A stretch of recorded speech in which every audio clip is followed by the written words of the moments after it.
अल्हम्दुलिल्लाहि रब्बिल आलमीन वल आक़िबतु लिल मुत्तक़ीन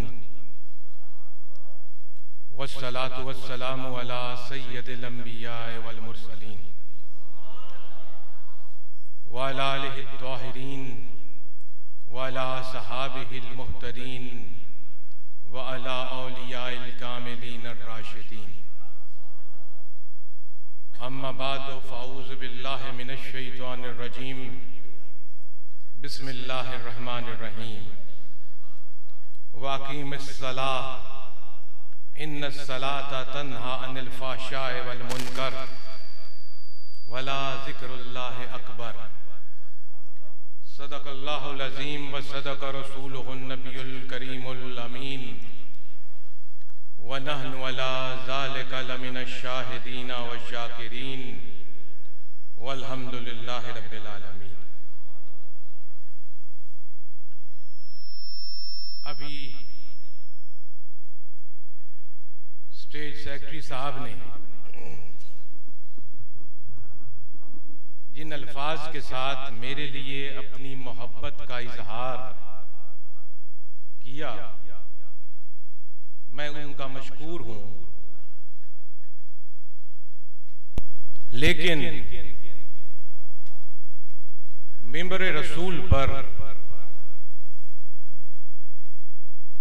खड़े होकर गुफ्तगू करना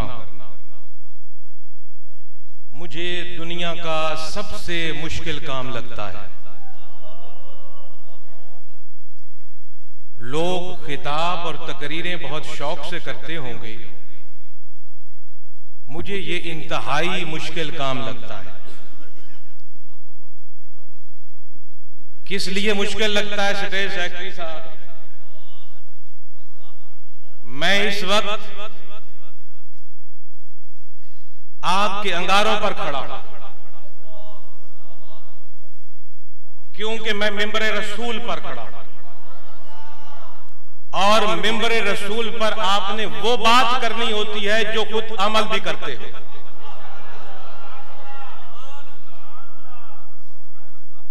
बातें करनी आसान है,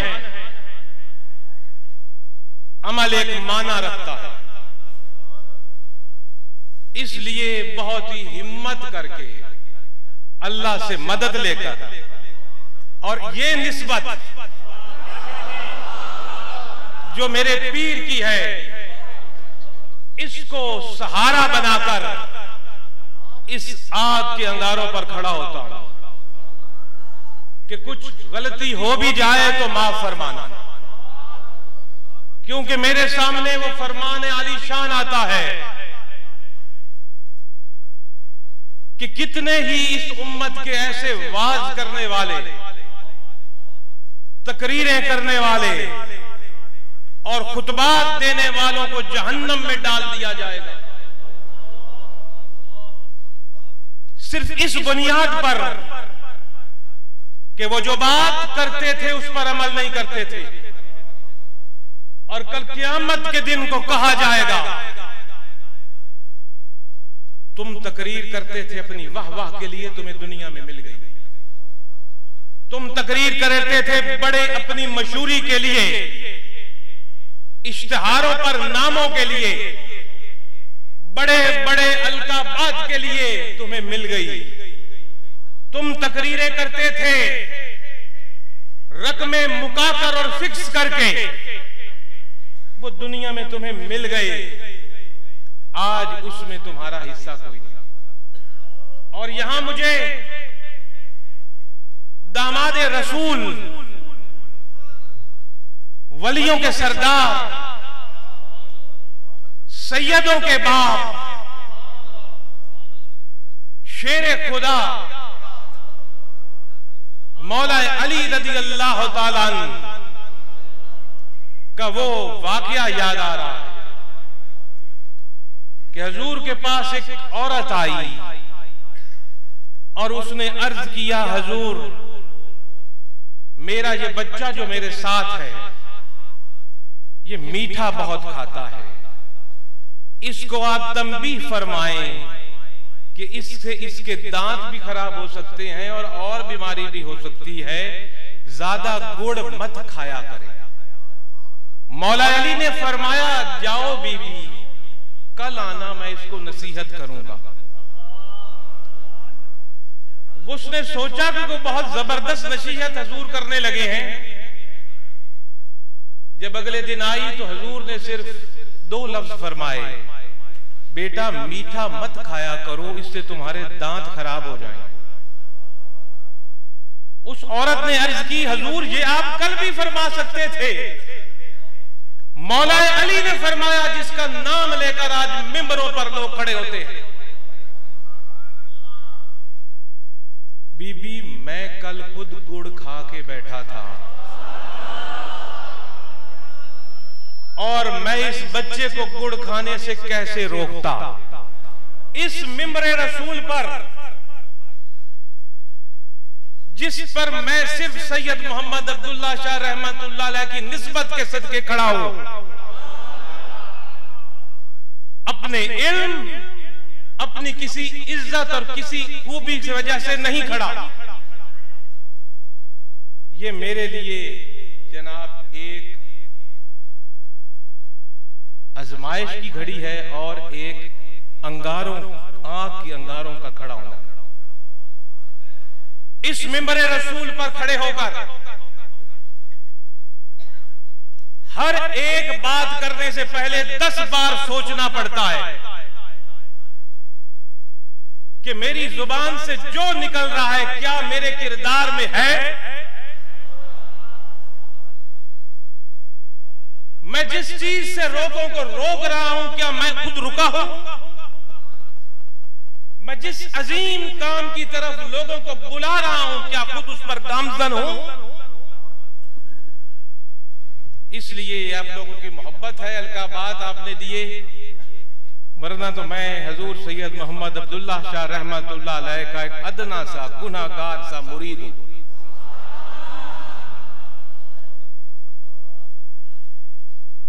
और आज की इस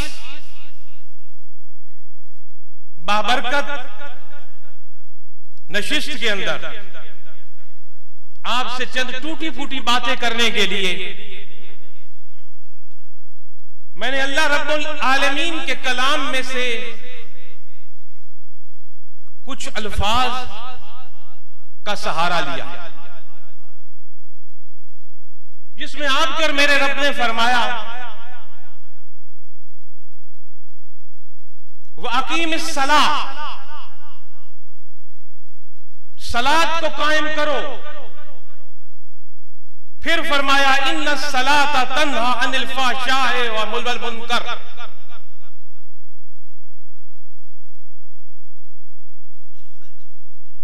और ये सलात जिसको कायम करने के लिए पहले हिस्से में कहा गया,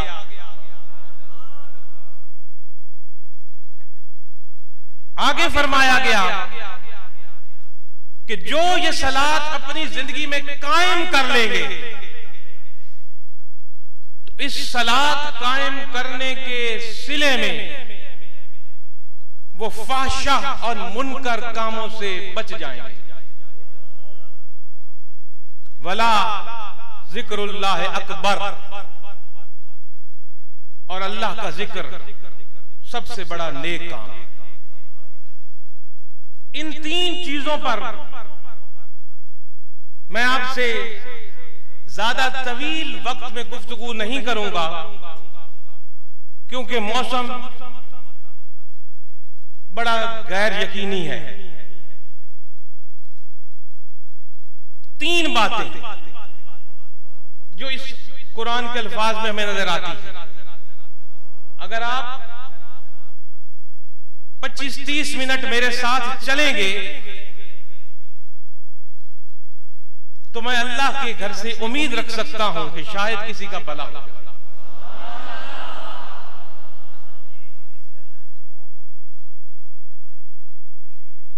पहले आपके मेरे रब ने फरमाया वाकीमिस सलाह, सलाह को कायम करो, सलात को कायम करो। ये सलात क्या है, मैं इस पर थोड़ी सी गुफ्तगू करूंगा। और फिर फरमाया कि सलात अगर तुमने कायम की तो ये तुम्हें फाहशा और मुनकर से बचाएगी जिंदगी। फिर थोड़ी सी मैं गुफ्तगू करने की कोशिश करूंगा कि ये फाहशा और मुनकर क्या। पहले आते हैं सलात। आम मफहूम में इसको हम उर्दू जुबान में नमाज कहते हैं, जो फारसी जुबान का लफ्ज है, उर्दू का नहीं। नमाज कायम करना, सलात कायम करना क्या है? सलात, नमाज का कायम करना, सलात का कायम करना, ये समझने वाली बात है। और अगर हम नमाज को कायम कर लें तो हम फाहशा से भी बच जाते हैं और मुनकर से भी बच जाते हैं। आपकी आसानी के लिए सलात यानी नमाज के बारे में थोड़ी सी रोशनी डाल दूं। रसूलुल्लाह सल्लल्लाहु अलैहि वसल्लम ने फरमाया, नमाज सलात दीन का सतून है। अब इस सतून को मजबूत करके इस पे दीन इस्लाम की इमारत खड़ी करनी होती है मुसलमान। और दीन किस चीज को कहते हैं? दीन कहते हैं निजाम हयात को।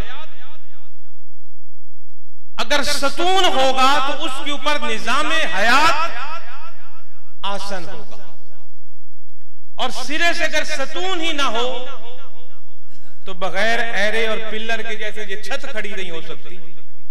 इसी तरह सलात के कायम करने के बगैर दीन इस्लाम जो एक निजाम हयात है, उसकी इमारत भी हमारे ऊपर खड़ी नहीं हो सकती। रसूलुल्लाह सल्लल्लाहु अलैहि वसल्लम ने फरमाया, नमाज मोमिन की मेराज है। अल्लाह के रसूल की मेराज सर की आंखों से रब का दीदार और हम कलाम होना है। सर की आंखों से जियारत करके हम कलाम होना अल्लाह के रसूल की मेराज है। और उनकी उम्मती की मेराज सलात है।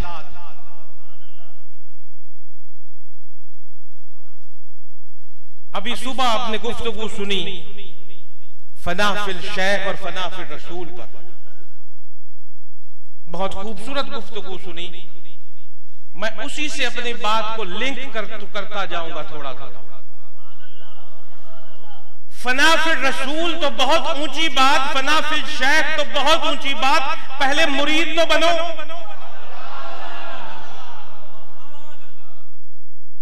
जब तक बंदा मुरीद ही नहीं बनेगा तो फना किसमें होगा? रसूलुल्लाह सल्लल्लाहु अलैहि वसल्लम ने फरमाया नमाज के बारे में, मैं इस सलात की गुफ्तगू को मुरीद की तरफ आकर खत्म करूंगा।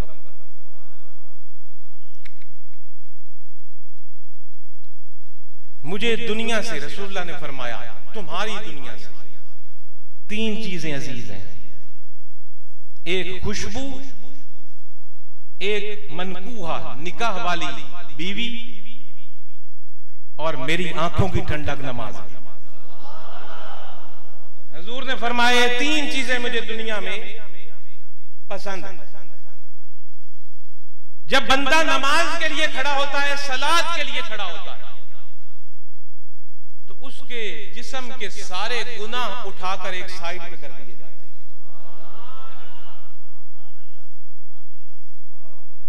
एक औरत मदीने की गलियों में चीखती चिल्लाती हुई दौड़ी आ रही और पूछती है, रसूलुल्लाह कहां तशरीफ फरमा है? रसूलुल्लाह कहां तशरीफ फरमा? जब उसको हुजूर की बारगाह में ले जाया जाता है तो वो अपना इकरार गुनाह हुजूर की बारगाह में करती है।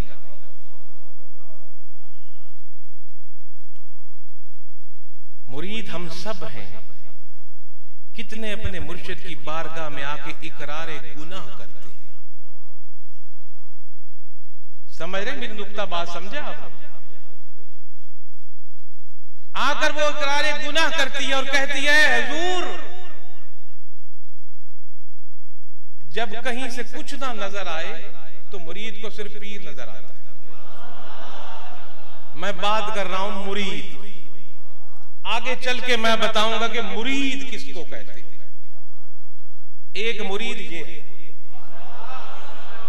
जिस तरह ये मुरीद कुतुब अली शाह की मजलिसों में गए, बैठे, माना, जाना, आपके लिए हिदायत है। इसे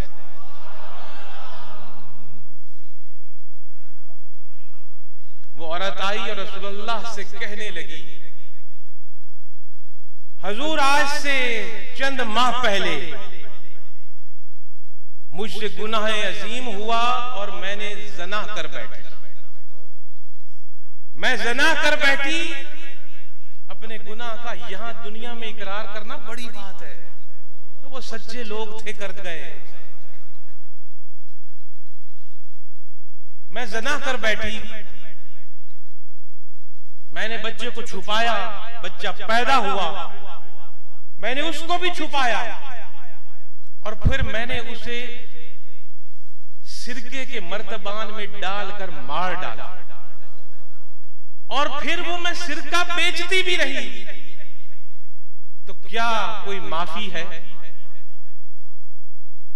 रसूलुल्लाह सल्लल्लाहु अलैहि वसल्लम ने फरमाया, अपनी शरीयत लाई हुई के मुताबिक कि जो तुमने ज़ना किया है उसकी सजा जो अल्लाह और रसूल ने मुकर्रर की वो तुम्हें मिलेगी, और जो तुमने मासूम बच्चे का कत्ल किया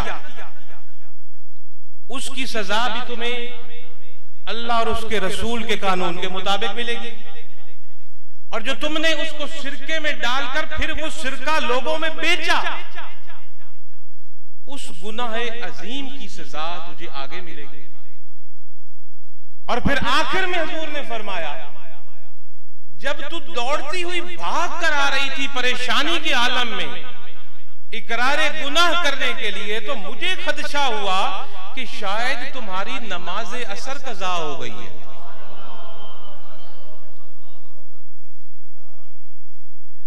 क्या हम आशिकों की आंखों से कभी किसी एक नमाज कज़ा के लिए भी आंसू निकला? दावे तो माशाअल्लाह मेरे समय कहीं के कहीं पहुंचे हुए होते। इसी नमाज के बारे में एक मर्तबा हजरत सलमान फारसी रदी अल्लाह ताला अन्हु खड़े हैं और आपने हजरत सलमान फारसी ने दरख्त को हिलाया, सूखे हुए दरख्त। ये जो सहाबी ऐसे मुरीद थे कि वो अपनी पीर की अदाओं को इख्तियार करते थे। हजूर कहां बैठे वो बैठते थे, हजूर कहां खड़े होकर मुस्कुराए वो मुस्कुराते थे, हजूर ने कहां बैठकर पानी तनावुल किया, खाना तनावुल फरमाया, वो वैसे करते थे। कई वाकयात आते हैं, मदीने से बाहर साहबी निकले, सवारी से उतरकर बैठ गए, फिर चढ़ गए। गुलाम ने कहा, हुजूर क्या? मैंने अपने पीर को देखा था, ऐसे ही उतरे थे, ऐसे ही चढ़े। तो हज़रत सलमान फारसी ने भी एक खुश दरख्त की टहनी को हिलाया, पत्ते गिरे। साथ उनकी जो उनके खादिम मौजूद थे, उन्होंने पूछा सलमान फारसी ने, मुझसे तुमने पूछा नहीं मैंने ऐसे क्यों किया? उन्होंने कहा, हुजूर खुद फरशाद फरमाइए। आपने कहा, मैंने एक दिन रसूलुल्लाह को ऐसे करते देखा कि वो खुश्क टहनी पकड़ी, हिलाई, और जब पत्ते गिरे तो उसके बाद रसूलुल्लाह ने फरमाया, जिस तरह इस दरख्त से पत्ते गिर रहे हैं, नमाज पढ़ने वाले नमाजी के गुनाह ऐसे ही झड़ते।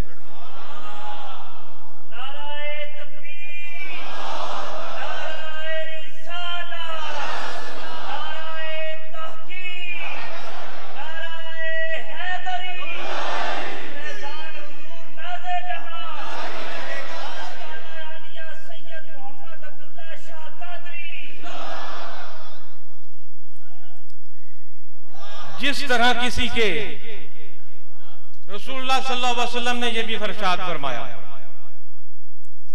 जिस तरह किसी के घर के सामने से नदी गुजरे और रोजाना 5 मरतबा उसमें नहाए, सलात जिस तरह उसके जिस्म पर बदन पर कोई मैल नहीं रहेगा, दिन में 5 मरतबा नहाने से सलात को कायम करने वाले के बदन पर भी कोई गुनाह नहीं रहेगा। सलात की जो सूरत नमाज में हमें नजर आती है, सलात का माना रब का जिक्र, उस रब के जिक्र की जो नमाज 5 वक्त की सूरत में हमें जो शक्ल नजर आती है, ये मजमुआ है 2 चीजों का, एक अल्लाह की सना और एक मुस्तफा पर सलाम। किस चीज का मजमुआ है? अल्लाह की सना और रब के महबूब पर सलाम।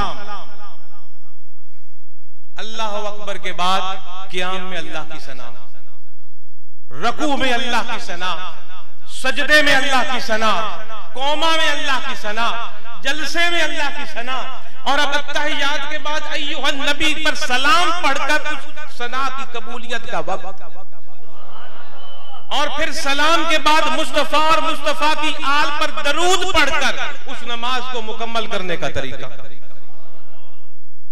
ये ज़ाहिरी नमाज की सूरत है।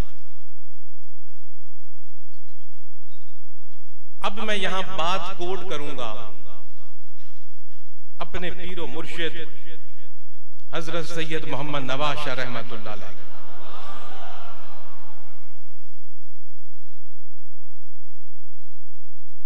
मैंने हजूर से पूछा,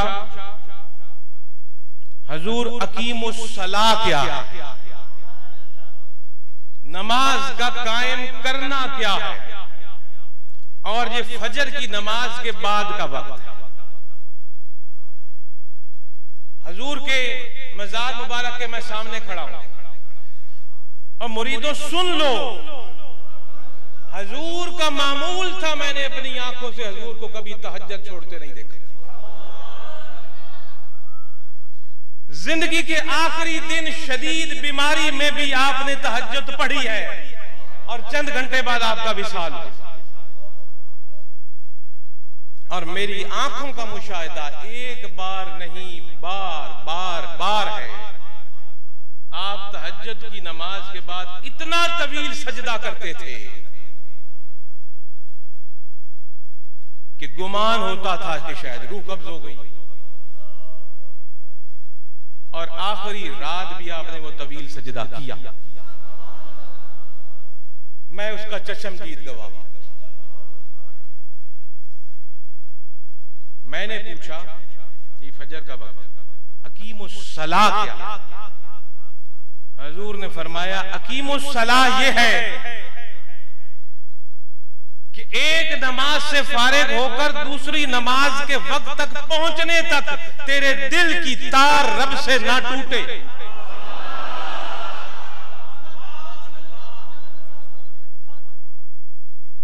हम बड़े बड़े मुफ्तियों की तफसीरें देखते हैं अकीमुस्सलाह।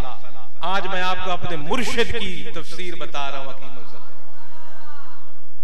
आप एक नमाज से लेकर दूसरी नमाज के दौरान, यानी फजर तुमने पढ़ी है और फजर के 2 फर्ज अदा करने के बाद जब तूने सलाम फेरा है और मुसल्ले से उतरा है या मस्जिद से बाहर आया है, अब दिल की तार लगी रहे फिर भी, और तेरा कदम जोहर तक किसी ऐसी तरफ न जाए जो रब से गफलत जाहिर करे, तेरी आंख वो न देखे जिससे रब ने रोका है, तेरे कान वो ना सुने जिससे रब ने सुनना मना किया है, तेरे हाथ उधर ना बढ़े जिधर ते जनाबे वाला रब ने ना पसंद किया है हाथों का बढ़ना, तेरे जुबान से अगली नमाज तक कोई ऐसा कलाम ना निकले, ना लोगों के साथ, ना बच्चों के साथ, ना पूरे माशरे में, जो रब ने नापसंद फरमाया है। और फिर जोहर का वक्त आ जाए और फिर तू जोहर के मुसल्ले पर चढ़ जाए नमाज अदा करने के लिए। ये है अकीमुस्सलाह। और फिर असर और फिर मगरिब और फिर ईशा और फिर फजर। हजूर ने फरमाया 24 घंटे जब तेरे दिल की तार उससे लगी है, ये है अकीमुस्सलाह। व अकीमिस सलाह, ये रब ने कहा कायम करो सलात को। बाद लोगों ने समझ लिया सिर्फ 5 वक्त की नमाज। हाँ, 5 वक्त की नमाज को कायम करने के साथ साथ उनके दौरानिये को भी कायम करो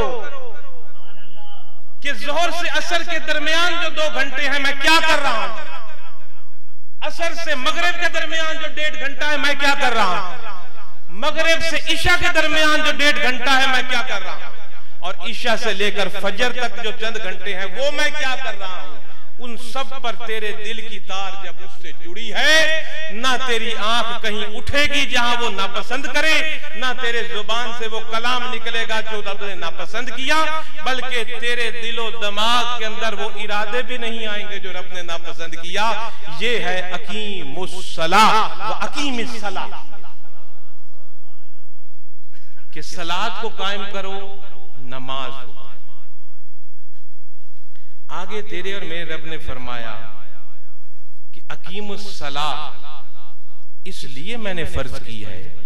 समझ आई ना मेरी अकीमुस्सलाह क्या है, पता चल गया ना आपको। तेरे दिल का ये तार मुसल्ले से उतरने के बाद अगली नमाज के आने तक भी रब से ना टूटे। तू अगर घर से निकले तो हलाल कमाने के, दुकान पे बैठे तो हलाल के लिए, बोले तो सच बोले, सोचे तो अच्छा सोचे, बात करे तो अच्छी बात करे, देखे तो अच्छा देखे, सुने तो अच्छा सुने। ये सारा अकीमुस्सलाह। और अगली नमाज का वक्त आ गया। फिर नमाज के लिए अजान की आवाज बुलंद हुई और उसमें मुअज्जिन ने कहा हय्या अलस्सलाह, क्या करो, हय्या अलस्सलाह, सलात की तरफ आओ। तू तो पहले ही उस सलात पर खड़ा है। फिर मुअज्जिन ने अगली सदा दी, हय्या अलल फलाह, फलाह की तरफ लपको, दौड़ो। जो फलाह सिर्फ अकीमुस्सलाह के बाद मिलनी है। अब जनाबे वाला फलाह जिसके बाद नाकामी ना हो, ये बड़े बड़े मुफ्ती बैठे हैं। जनाब फलाह लफ्ज का माना क्या? जिस ऐसी कामयाबी जिसके बाद नाकामी का तसव्वुर ही ना हो उसको फलाह कहते हैं। दुनिया में आज एक अच्छा कारोबार चल रहा है, कल नाकाम हो सकता है। आज एक अच्छा तालिब इल्म है, कल नाकाम हो सकता है। अच्छी दुकान चल रही है, कल नाकाम हो सकती है। अच्छा जनाबे वाला इस साल फसलें हो गई, अगले साल फसलें नाकाम हो सकती हैं। कोई अच्छा अफसर है, नाकाम हो सकता है। अच्छा जज है, नाकाम कल को हो सकता है। अच्छा मुलाजिम है, कल को नाकाम हो सकता है। अच्छा सियासतदान है, कल को नाकाम हो सकता है। लेकिन जो अकीमुस्सलाह पर कायम हो गया वो ऐसी फलाह की तरफ जाएगा जिसके बाद नाकामी का तसव्वुर ही नहीं।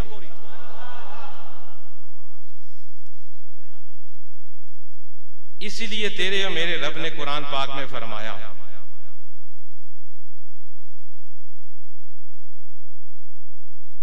आखिरी सिपारे में,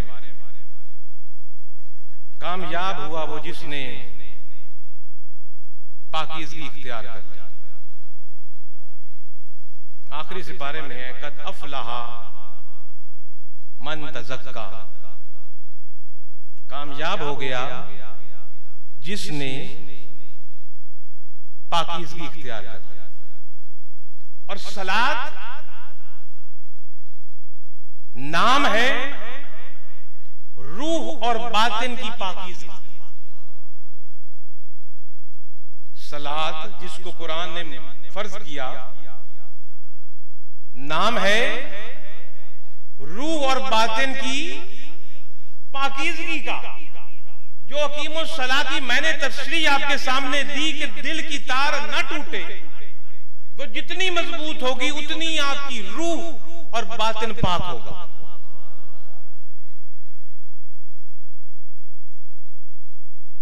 अब अगले लफ्ज रब ने फरमाए कि बड़े लोग कहते हैं जनाब हम नमाज तो पढ़ रहे हैं, हमें फर्क कोई नहीं पड़ता। बड़ी लोगों को आपने ये भी देखा होगा, यहां इतना बड़ा मेहराब होता है कि देख के बंदा खौफजदा हो जाता है। लेकिन दुकान पे बैठ के झूठ बोल रहे होते। मुशाहिदा मेरा तो है, आपका है। बड़ी लंबी लंबी दाढ़ी, गिट्टों से ऊपर सलवारें, अजान खत्म नहीं होती तो मस्जिद में पहले, लेकिन जब दुकान में आना है तो खाल खींच लो जनाब का। हर कोई नहीं, चंद ऐसे लोग नजर आते हैं। हर दाढ़ी वाले को, हर शलवार ऊपर रखने वाले को मैं तनकीद का निशाना नहीं बता रहा, मैं ये कह रहा हूं कि जाहिर उनका क्या होता है। इसलिए मैंने ये मिसाल दे दी कि जाहिर आप देखें क्या होता है सलात पढ़ने के बावजूद, लेकिन रूह के अंदर रूह ना पाकीज़ा होती है और ना बातिन पाकीज़ा होता है, इसलिए रब की मखलूक के साथ धोखे करते हैं। लेकिन अच्छे लोग भी हैं। बाज लोग कहते हैं ये कि नमाज हमें कोई फायदा नहीं दे रही। भाई उनसे पूछो, आपने अकीमो सलात की है? अगर आपने सलात को कायम किया होता तो रब के बातें गलत नहीं होती और झूठी नहीं होती। रब ने कुरान में फरमाया है जो अकीमो सलात करेगा वो फाहशा से भी रुक जाएगा और मुनकर से भी रुक जाएगा। और फाहशा और मुनकर के अंदर आपका पूरा इखलाक, आपका पूरा किरदार, तमाम बेहयाई और बुराई की हर चीज कुरान मजीद के दो अल्फाज फाहशा और मुनकर के अंदर शामिल हो जाती है। जो उस अंदाज से अकीमो सलाह करे जिस अंदाज से मैंने आपके सामने अर्ज किया कि उसकी दिल की तार ना टूटे किसी वक्त भी अपने रब से, उसको ऐसी सलात के बाद ना कोई फाहशा उसकी शख्सियत में नजर आएगा, ना कोई मुनकर उसकी शख्सियत में नजर आएगा। और ये दो काम करने का तेरे और मेरे रब ने हुक्म दिया। अब मेरे दोस्तों मैं आता हूं बैत की तरफ। जो हम ये बैत करते हैं मुर्शिद की, उसकी वजह भी ये है कि हमें अकीमुस सलाह पर वो मजबूत करे। अकीमुस सलाह पर मजबूत करे, वरना किसी और मकसद के लिए पीर को पकड़ना गालबन मेरी नजर में तो गलत है। बैत का माना ये होता है, बैत समझते हैं ना, मुर्शिद के हाथ में हाथ देकर एक वादा करना। बैत कहते हैं वादा करना, अहद करना अपने पीर के हाथ में हाथ देकर, और जो वादा तोड़े उसके बारे में आप खुद ही अंदाजा लगा सकते हो, मुनाफिकत कर रहा है अपने पीर के साथ। वादा करके, हाथ में हाथ दे के, कलमा पढ़ के बैत की जाती है। बैत का मफहूम यह है कि बंदा अपने खालिक को मालिक से रिश्ता बंदगी को मजबूत करने और इसकी मार्फत हासिल करने के लिए किसी आरिफे कामिल, हर गुजरता हुआ बंदा पीर नहीं होता, हर जुब्बे कुब्बे पहनने वाला पीर नहीं होता, हर तस्बीहें फेरने वाला पीर नहीं होता। मैंने लफ्ज इस्तेमाल किया है आरिफे कामिल। किस लिए? अपनी बंदगी का रिश्ता रब से मजबूत करने के लिए, अपनी बंदगी का रिश्ता।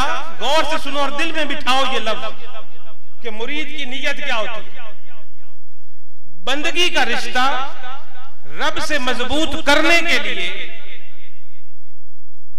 और अल्लाह की मार्फत हासिल करने के लिए किसी आरिफे कामिल के हाथ में हाथ देकर ये मुआहदा करे।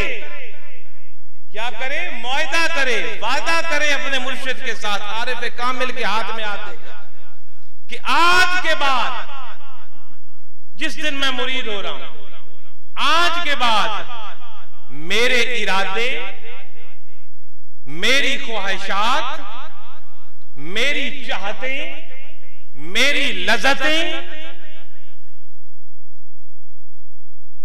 मेरी पसंद, मेरी नापसंद जो है वो मुर्शिद की रजा और अदम रजा पर कुर्बान। समझ आए मेरे लफ्ज? मेरे इरादे, मेरी चाहते, मेरी ख्वाहिशतें, मेरे पसंद, मेरी नापसंद, मेरा सब कुछ मुर्शिद की रजा और अदम रजा पर कुर्बान। इस चीज का नाम है बैत और इसको कहते हैं मुरीद होना। और कोई कामिल मुरीद देखना है, हजूर सैयद मोहम्मद अब्दुल्ला शाह रहमतुल्लाह अलैह मुर्शिद के दर पर गए, जगह मिली जूतों में तो जूतों में बैठ गए। ये नहीं कि बंदों के ऊपर से फलांगते फलांगते इधर से उधर, इधर से उधर, 100 बंदे को तंग करके जूतों में जगह मिली तो बैठ गए। और हजूर फरमाते थे मैं जूतों में बैठता था निगाह नीचे करके, और जब निगाह उठाता था तो क्या देखता था कि कुतुब की निगाह मुझ पे। मुरीद कामिल जहां बैठा हो, पीछे या आगे या नीचे या ऊपर, और उसके दिल की तार जुड़ी हुई है, जिधर भी बैठा है मुर्शिद की निगाह उसी। अब तो वो दरवेश ना रहे। उन्हीं दरवेशों ने मुझे बताया कि हजूर के सामने एक मर्तबा जली हुई रोटी आ गई। ये शाह मोहम्मद साहब ने मुझे बताया। जली हुई रोटी ऊपर थी, रखी गई, जब दरवेश ने जल्दी जल्दी जली उठाई, नीचे से ताजा निकाली हजूर से। हजूर ने फरमाया वही ऊपर वाली खाऊंगा, शायद मेरी आजमाइश हो ये लंगर है। सैयद मोहम्मद अब्दुल्ला शाह रहमतुल्लाह जिन पर मेरी जान माल औलाद कुर्बान, आप अपने मुर्शिद के दर पर जाके मिट्टी के प्याले धोते थे, आप गारा बनाते थे, आप ईंटें उठाते थे, आपने मिट्टी उठा उठाकर वहां दीवारें बनाई और लंगर का काम। अपनी पसंद खत्म, नापसंद खत्म, चाहते खत्म, चौधराटियां खत्म, चौधरीपन खत्म, सब कुछ मुर्शिद की रजा और अदम रजा पर कुर्बान कर देने का नाम मुरीदी और बैत करना होता है। और फिर मुर्शिद की बात पर यकीन भी करना चाहिए। हम बड़ी उतावले हो जाते हैं, फितरत है हमारी उतावले। एक दफा दुआ मंगवाई, 2 दफा मंगवाई, नहीं हुई तो कभी कहीं मुंह कभी कहीं मुंह। थोड़ा सा सब्र तो करो भाई।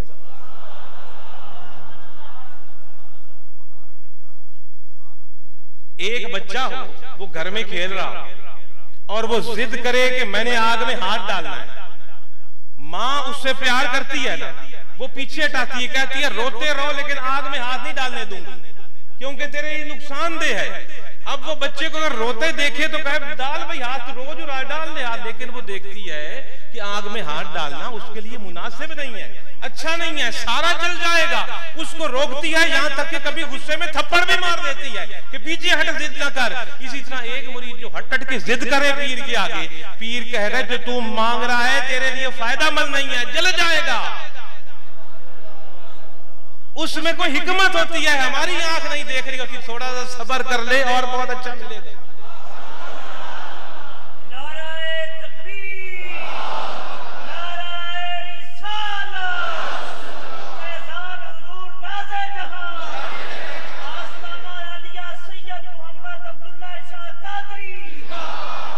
क्योंकि जब तू मुरीद हो गया है, बैत हो गया, जो तेरी रजा और रजा, तेरी पसंद और नापसंद तो मुर्शिद की रजा और अदम रजा में कुर्बान हो गई है। वो नहीं दे रहा अगर दे रही तो शायद वो अब उस बच्चे को माँ जो रोक रही, जो क्या हम कहेंगे, बच्चा जो माँ जो है वो नफरत करती है बच्चे से, तो उसको फायदे के लिए रोक रही थी आग में ना जाओ, लेकिन बच्चे का दिमाग नहीं समझ रहा कि आग मेरे लिए नुकसानदेह है। इसलिए तू और मैं भी बच्चे हैं, अकल के अंधे हैं, हमें नहीं पता कि कल क्या होना है, हमें नहीं पता शाम को क्या होना है। मुर्शिद पर छोड़ फिर देख।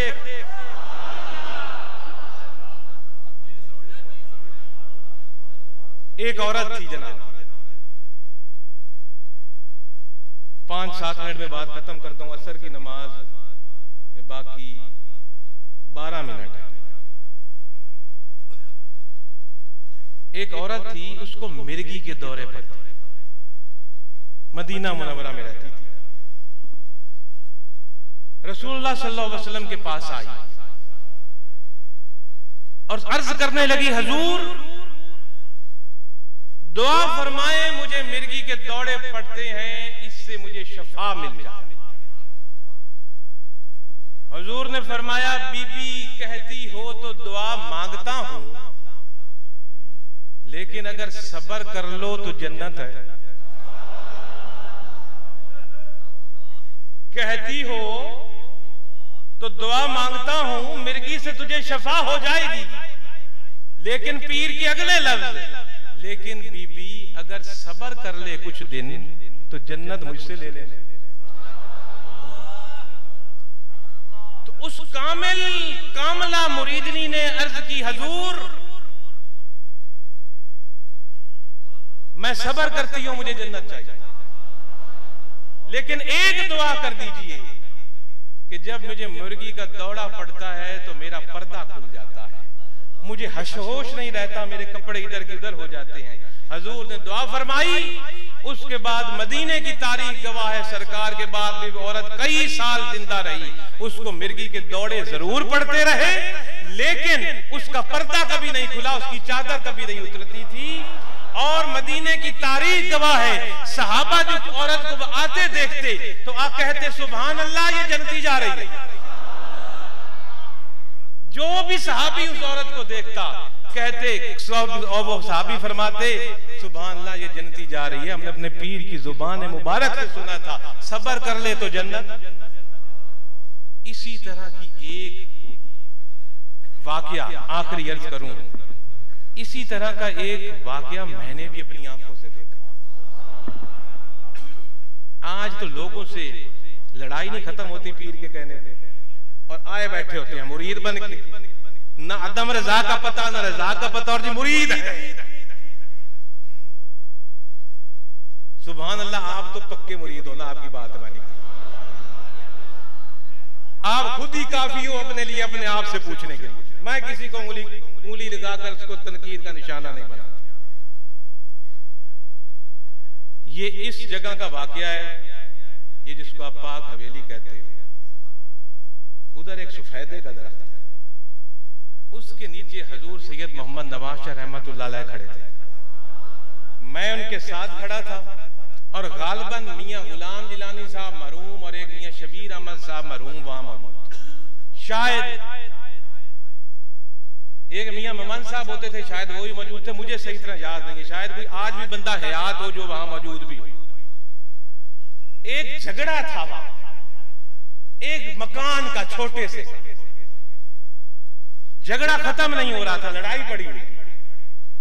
उस औरत को हजूर अलहदा लेके गए, मैं साथ था और भी चंद लोग थे। हजूर ने फरमाया बीबी छोड़ दे परा घर, लड़ाई खत्म कर, अगर ये घर तू आज छोड़ती है जन्नत में महल मुझसे ले।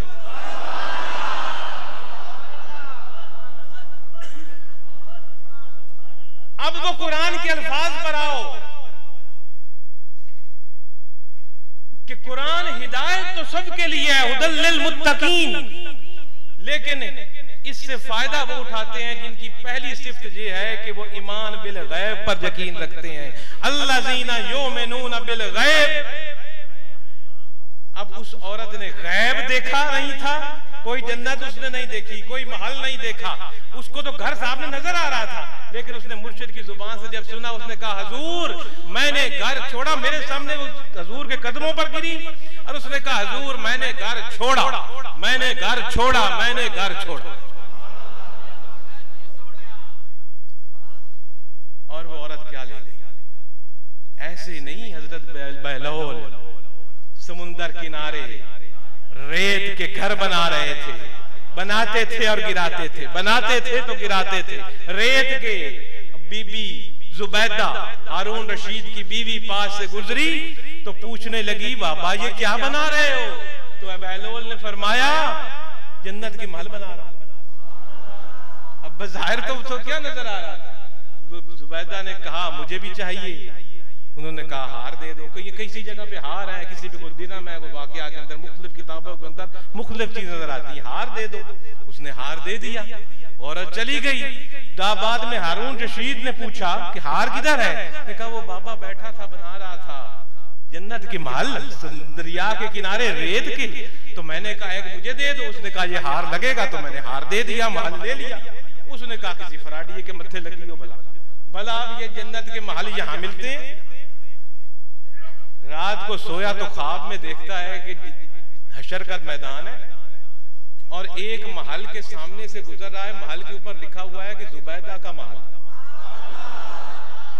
अंदर जाने लगता है तो फरिश्ते रोक लेते हैं, भाई तेरा नहीं। उसने कहा मेरी बीवी का है। उसने कहा बीवी दुनिया में होगी, यहां नहीं है, ये जुबैदा का है, तेरा नहीं है। आंख खुल गई। सुबह दौड़ा वहीं दरिया के किनारे जहां वो बाबा देखा फिर महल बना रहा है रेत के। तो कहने लगा बाबा ये क्या बना रहे हो? महल, मुझे भी एक दे दो। तो बहलोल ने फरमाया पूरी सल्तनत लगेगी, पूरी बादशाही लगेगी। तो उसने कहा मेरी बीवी को एक हार या चंद दिरहम के बदले और मेरे लिए पूरी बादशाही। तो बहलोल ने फरमाया उसने अंडडिठा सौदा किया था, तू देख के आया है।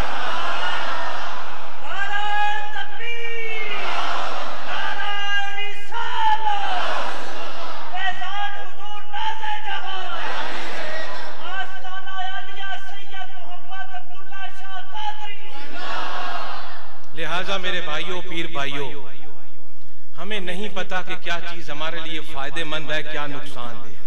हम अपने अकल से अखज़ करते हैं और ये अल्लाह के महबूब लोग, इनकी निगाह हमारे दिलों पर, इनकी निगाह आगे तक, क्योंकि रब के नूर की नजर से वो देख रहे होते हैं। क्यों? मोमिन की फरासत से डरो कि वो अल्लाह की अता करदा ताकत से देख रहा होता है। इन लोगों पर मांगो जरूर आकर अपने पीर से, मांगो जरूर के रब से लेके दे। देने वाला रब है, हकीकी मालिक अल्लाह, हर चीज का मालिक अल्लाह, हर चीज का जाती मालिक अल्लाह। बाकी के पास, किसी के पास भी कुछ है तो रब की अता है। इसी तरह से इल्म भी जाती अल्लाह का। रसूल कबीर पाक के पास भी जो इल्म है अताई, और औलिया कराम के पास भी जो इल्म है वो भी अताई, जाती सिर्फ रब का है। इनके पास भी रब का अता करता इल्म है।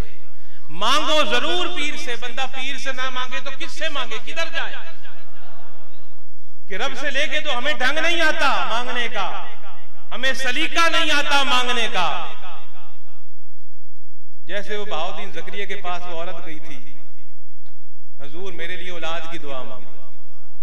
हजूर ने फरमाया बीबी तेरी किस्मत में है ही कोई नहीं, मैंने लौह महफूज में देखा है।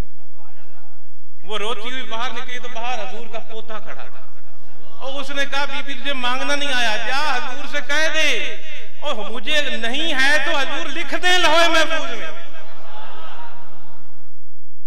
तो मेरे भाइयों, अगर मांगो जरूर, अल्लाह से मांगो, रसूलुल्लाह के वसीले से अल्लाह से मांगो, मुर्शिद कामिल के वसीले से अल्लाह से मांगो। लेकिन अगर देर हो जाए तो जिद मत करो। उसके दरबार में देर है, अंधेर नहीं है। और जब देर के बाद देगा तो छप्पड़ फाड़ के देगा। लेकिन अगर जिद करके लेगा तो जैसे बच्चा आग में जल सकता है, तो भी कहीं जल ना जाए। और अल्लाह की रस्सी को मजबूती से थाम लो। वतवासौ बिहब्लिल्लाह जमीअन वला तफर्रकू। अल्लाह की रस्सी रसूल करीम की ज़ाते पाक है, हजूर की शख्सियत ही अल्लाह की रस्सी है। इसको मजबूती से थामो। इसका मफहूम ये है कि हजूर की दी हुई शरीयत को थामो। अपने दिन रात दिन उठना बैठना, चलना फिरना, कमाना, कारोबार करना, सियासत करना, रियासतें चलाना, इबादत करना, तमाम के तमाम हजूर की शरीयत के ताबे लेकर आ जाओ। ये है अल्लाह की रस्सी को पकड़ना। और आपस में तफरके में मत पड़ो। रब का करम है, ऐसी महफिल हमें अता कर देता है जिसमें हमें कोई अच्छी बात सुनने को मिल जाती है। मैंने जो टूटी फूटी गुजारिशात की बड़े मुश्किल से की, इसीलिए मुझे कोई तकरीरें करने का ज्यादा शौक भी नहीं है। ज्यादा मैं वो डर लगता है भाई, खुद तो अमल है कोई नहीं, लेकिन फिर भी कोशिश की जाती है जितना अमल है उतनी गुफ्तगू कर ली जाए। तो अल्लाह रब्बुल इज्जत जो कुछ मैंने टूटे फूटे अल्फाज कहे उनको कबूल और मंजूर फरमाए, और हमारा आना बैठना सुनना सुनाना यहाँ कबूल करे। हमें गुनाहगार जैसे भी आए थे तेरे नेक लोगों के संग लग गए हैं। हमारी खताएं माफ फरमा, हमें मुसीबत से इस दुनिया में भी निजात दे, कब्र में भी और हशर में भी। हमें और हमारी औलादों को सेहत अता फरमा, हमें अपना फरमा बरदार बना, हमें अपनी औलाद को भी फरमा बरदार बना, हमारे रोजी में बरकत पैदा फरमा, हमें सेहत अता फरमा। इस मुल्क के पाकिस्तान और उम्मत मुसलमा को अल्लाह रब्बुल इज्जत कोरोना वायरस जैसी बीमारी से महफूज फरमाए, क्योंकि यहां तो अगर हो गया तो हमारे पास तो माशाअल्लाह इल्ला माशाअल्लाह को वसाइल ही कोई नहीं, तो हमें तुझे करम से महफूज फरमा। और इंशाअल्लाह रब की तरफ से आजमाइशें आती हैं और टल भी जाते हैं, अंधेर नहीं है। आप जो हो उस पर शुक्र करो, उसका हुक्म है, जो मिले शुक्र करो, जो ना मिले सब्र करो, तो बहुत कुछ देगा। और आखिर में एक ऐलान है जिसको गौर से सुनिए सब लोग। ये जिस आज के खत्म की महफिल में हम बैठे हैं, जिसको आप जी 4 मार्च का उर्स कहते हो, तो इसकी तारीख तब्दील करने का ऐलान है। आइंदा अगले साल से ये एक रोजा उर्स मुबारक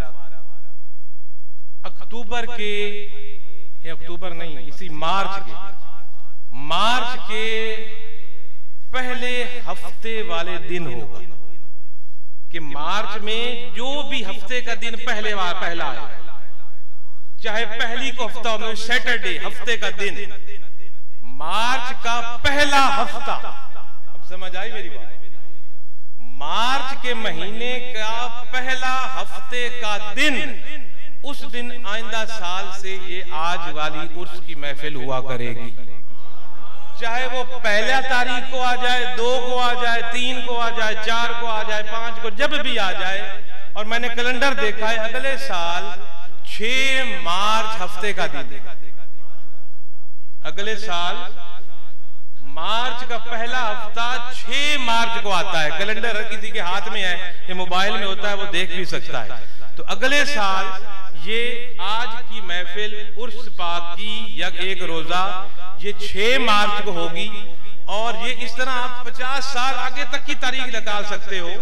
मैंने अर्ज किया, मार्च का पहला हफ्ते का दिन, हफ्ता इतवार सोमवार मंगल बुध जो दिन होते हैं वो उसकी मैं बात कर रहा हूँ, पूरे 8 दिन के हफ्ते की बात नहीं मैं कर रहा, कि पहले हफ्ते का दिन सैटरडे, जो भी पहला सैटरडे होगा मार्च के महीने का, उसके दिन ये जनाब उर्स हुआ करेगा। इसमें कई लोग जनाब इसमें शिरकत करने से माजूर रह जाते हैं। वो 3 रोजा उर्स तो होता है ना, कोई पहले दिन आ जाता है, कोई दूसरे दिन आ जाता है, कोई तीसरे दिन आ जाता है, तो फिर में शिरकत हो जाती है। तो ये इस तरह लोगों को सहूलत होगी, जो मुलाजिम लोग हैं उनको सहूलत होगी वीकेंड के हिसाब से, जो तालिब इल्म है उनको सहूलत होगी, नौकरी पेशा लोगों को सहूलत होगी कि जी जो मार्च का पहला हफ्ते का दिन है उस दिन जी उर्स होगा। तारीख आप हर साल देख सकते हो कैलेंडर में, वो कोई चांद वाली बात तो है नहीं, ये तो फिक्स कैलेंडर है, शमसी कैलेंडर है। और अगले साल पहला हफ्ते का दिन 6 मार्च को है, 6 मार्च को उर्स होगा। तो ये एक तारीख तब्दीली का ऐलान था। इस पर इन्हीं बातों से मैं आपसे इजाजत चाहूंगा, और जो लोग खत्म पढ़ने वाले हैं उनसे मैं गुजारिश करूंगा कि थोड़ा सा खत्म आज मुख्तसर पढ़ें।